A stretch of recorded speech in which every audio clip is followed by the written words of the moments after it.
It happened in front of everyone. The mess hall was packed, soldiers lined up with trays, the hum of tired voices bouncing off concrete walls. She was standing near the back, uniform pressed, posture quiet but solid. That's when Captain Derek Haynes walked by, saw her, grinned like a man who just thought of the funniest thing in the world, and without hesitation, tilted his coke over her shoulder. The dark liquid splashed across her collar, down her chest, pooling at the edge of her name tag. Laughter erupted from him, loud and obnoxious, the kind of laughter that demands everyone else join in whether they want to or not. Some did, offering nervous chuckles and uncertain snickers, while others just stared with mouths half open and forks frozen midair, caught between disbelief and second-hand embarrassment. She didn't flinch, didn't move, just stood there soaked with her eyes forward and her expression carved from stone, as if the humiliation rolling off a uniform meant absolutely nothing. The captain leaned in, still grinning with that smug satisfaction of someone who thinks he's just pulled off the performance of a lifetime, and said loud enough for the entire room to hear, "Relax, Lieutenant. It's just a joke." That word, Lieutenant, hung in the air like a bad smell, and for a moment you could see it in her eyes, not anger or embarrassment, but something colder, something that said with chilling clarity, "You have no idea what you just did." Because he didn't. Captain Haynes had no clue who she really was, and in less than 48 hours, that ignorance would cost him everything. Her name was Lieutenant Commander Elise Rowan, though most people on base only knew her as Rowan or the logistics officer who never makes mistakes. She was 31 years old, compact and composed, with 3 deployments under her belt and a reputation that preceded her in every unit she touched. She worked in logistics and aviation support, the kind of role that doesn't get headlines but keeps entire operations from collapsing into chaos, and she was exceptional at it because she treated every detail like it mattered. Because in her world, it did. People respected her not because she demanded it, but because she earned it quietly, consistently, without fanfare or self-promotion, just steady competence that made everyone around her better at their jobs. What most people didn't know, what she had worked very hard to keep out of casual conversation and official records alike, was that she came from a Navy family, and not just any Navy family. Her mother was Admiral Serena Rowan, one of the most influential and feared flag officers in Pacific Command, a woman whose name alone could make colonels sweat and whose decisions shaped carrier deployments and strategic operations across half the globe. Elise had spent her entire career walking a tightrope, intentionally keeping that connection buried, refusing to use a mother's name or influence to open doors or smooth paths, because she knew that the moment people found out, every achievement would be questioned, every promotion scrutinized, every bit of respect she'd earned reframed as nepotism. So she worked harder than anyone else, studied longer, volunteered for the assignments no one wanted, and made damn sure that when people said her name, it was because of what she'd done, not who her mother was. Captain Haynes had no idea about any of this, and that ignorance was about to become his undoing. Captain Derek Haynes wasn't just arrogant. He was protected arrogance, the kind that thrives in systems where charisma and connections matter more than character. He was 42, broad-shouldered, quick with a joke that always landed just on the edge of inappropriate, and beloved by enough of the upper brass that his behavior never quite made it into the kind of report that sticks.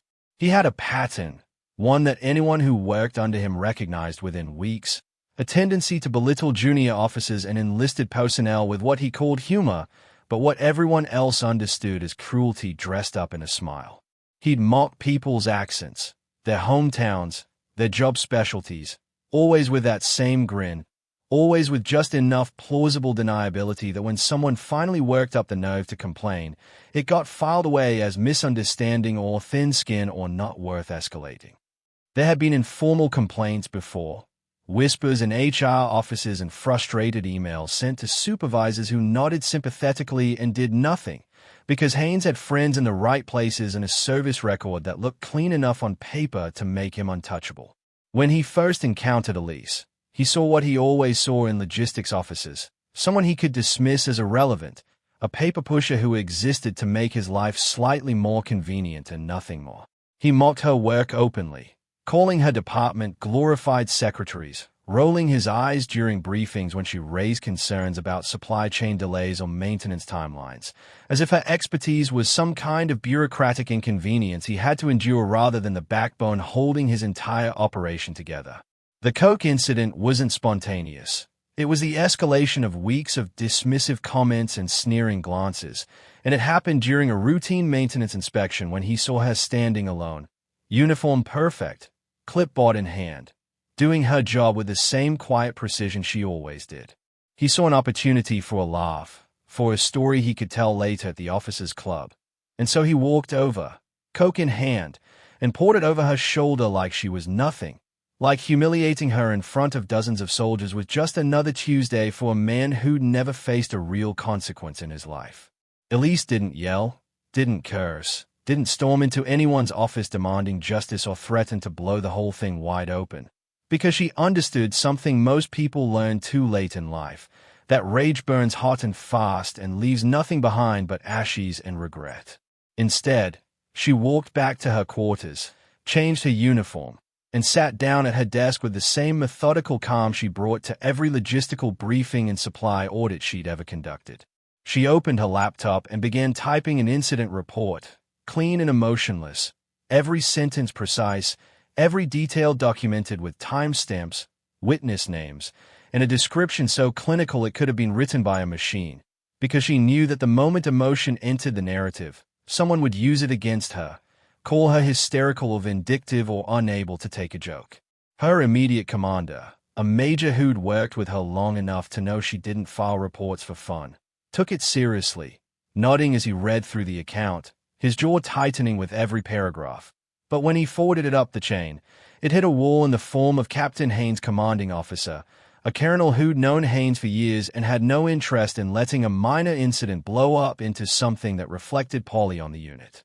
The colonel called Elise into his office 2 days later, all soft smiles and paternalistic reassurance, and told her they could handle this informally, that making a big deal out of it would only hurt her career in the long run, that maybe she should consider whether this was really the hill she wanted to die on.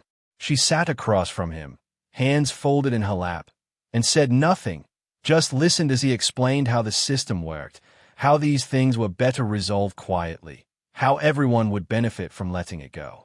When she left his office, she didn't feel defeated, just tired, the kind of tired that comes from realizing the rules only apply when it's convenient for the people in charge.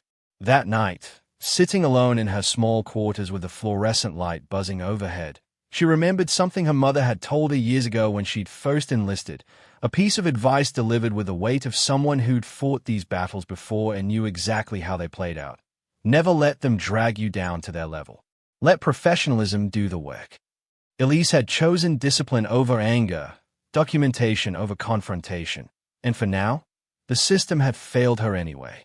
2 days after the colonel's reassuring smile and empty promises, Admiral Serena Rowan arrived on base without warning. Her presence announced only by the sudden flurry of panicked radio chatter and the sight of staff officers scrambling to make sure every corner of every building looked like it had been polished by angels. Unannounced inspections from flag officers weren't routine.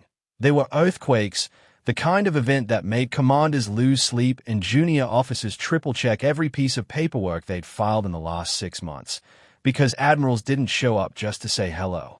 The base went into full lockdown mode.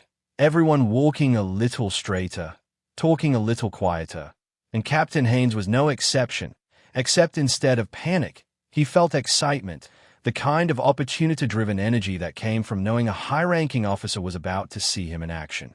He had no idea who Admiral Rowan was beyond her rank and reputation, no idea that her last name matched the quiet logistics officer he'd humiliated 48 hours earlier, and no reason to connect the two because in his mind, people like Elise didn't have connections.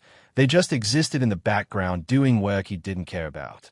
Elise, for her part, continued her duties exactly as she always did, running through maintenance schedules and coordinating supply deliveries, not telling a single person that the woman currently making Colonel sweat was her mother, because that wasn't the point and it never had been.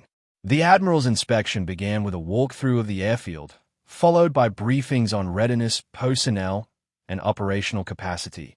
And then, In the middle of a packed conference room filled with senior officers all sitting ramrod straight, Admiral Rowan looked at the base commander and said calmly, "I'd like a detailed logistics readiness briefing, and I want it from whoever actually runs the operation, not whoever usually presents it."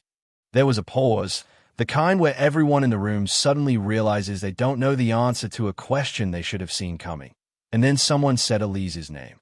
She was called in, walked into the room with the same quiet confidence she always carried, and stood at the front while a dozen eyes watched her, including Captain Haynes, who looked mildly irritated that a junior officer was taking up the Admiral's time. Admiral Rowan didn't smile, didn't acknowledge Elise with anything more than a brief nod, and then said, loud enough for everyone to hear, "This is Lieutenant Commander Rowan, my daughter, and the officer who keeps this base running when the rest of you are busy taking credit for her work." The room froze. Every face turned toward Elise, then toward the Admiral, then back again, as if trying to reconcile the quiet logistics officer with the woman, whose name carried enough weight to end careers. Elise delivered her briefing flawlessly, every number exact, every assessment backed by data, her voice steady and professional, and she didn't mention the Coke, didn't mention Captain Haynes, didn't even glance in his direction. Not yet. That evening, after the briefings had concluded and most of the senior staff had returned to their offices pretending their hands weren't still shaking, Admiral Rowan made a single, quiet request to the base commander. She wanted to review all incident reports filed in the past 60 days, not summaries or highlights, but the actual reports, every single one. It wasn't a suggestion, and within an hour, a stack of files sat on the conference table in front of her, and she read through them methodically, her expression unchanging, until she found the one she was looking for, the one dated 2 days prior, filed by Lieutenant Commander Elise Rowan, detailing an incident involving Captain Derek Haynes and a beverage intentionally poured over her uniform in front of enlisted personnel. She read it twice, set it down, and then asked for Captain Haynes to be summoned immediately.